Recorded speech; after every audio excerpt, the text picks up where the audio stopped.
Alright guys, so good morning in India, and here it's almost evening. I'm reporting live from Sydney, Australia, just in front of Sydney Opera House. It's a beautiful location for sure.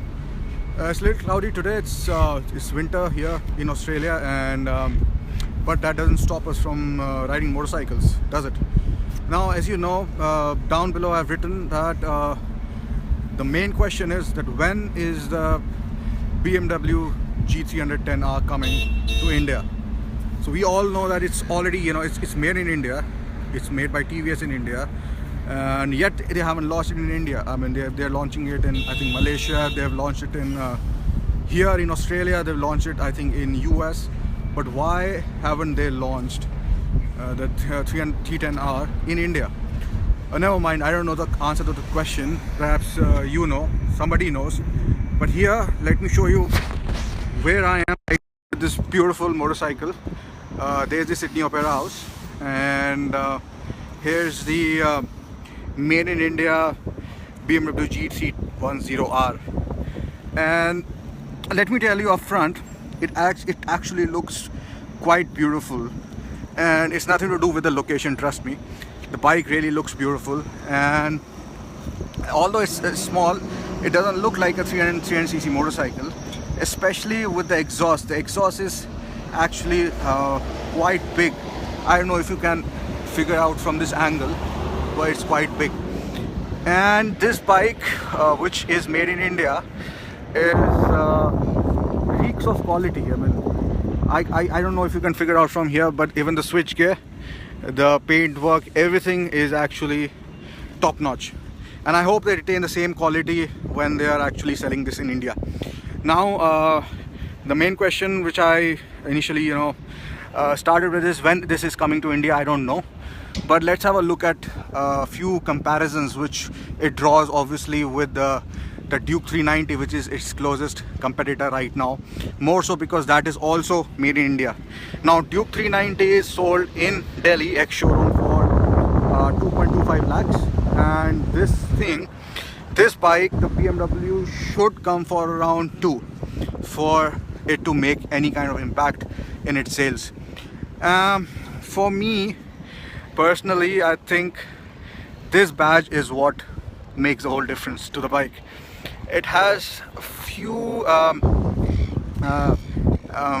styling cues from the Apache RTR, especially from up front, but that doesn't mean anything because, number one, it's obviously made by TVS, and this is a BMW, and this is the first BMW to be made outside of Germany, so that it's even more special.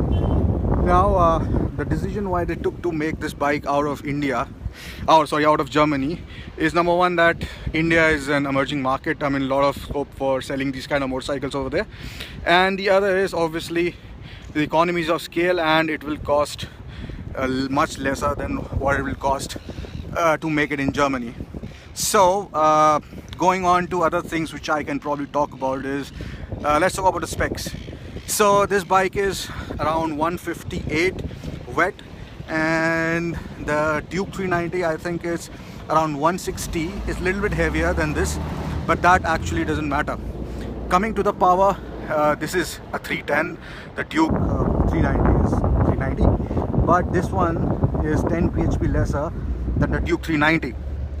Now that obviously it will make a lot of difference. And the torque, this has a little lesser torque. I think this has 20 Nm, and the Duke has around 28 or 30. I don't remember from top of my head. What else?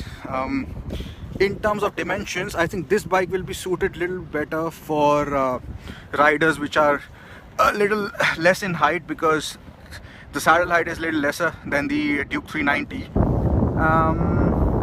Rest everything, I mean, in India, as you know, the Duke 390 comes with Metzela's. Here it's shot with the Michelin.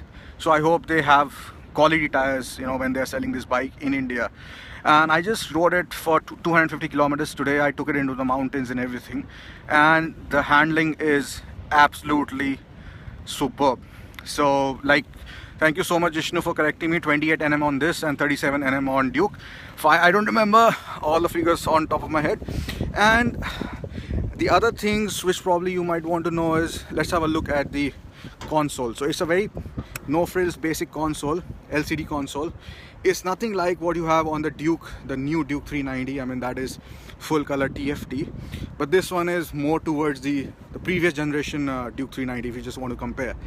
It's got very basic stuff. I mean, it will give you information about, it doesn't give you ambient temperature, and definitely does not connect with Bluetooth as the new Duke 390 does, and it also does not have LED headlamps.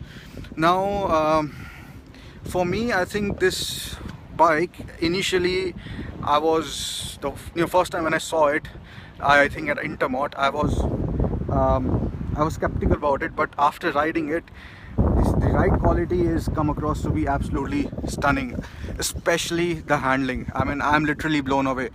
If BMW decides to launch something like the RC390 with this, I think it should be an amazing proposition, especially for India and for budding racers and riders.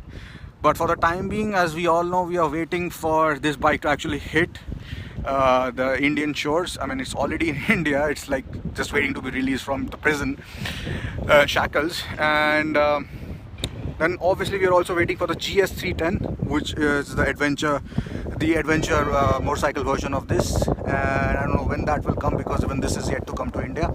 And that's about it from this beautiful location in Sydney, Australia. We'll get you more photos and the review of the G310R. Till then, ride safe all of you, and take care.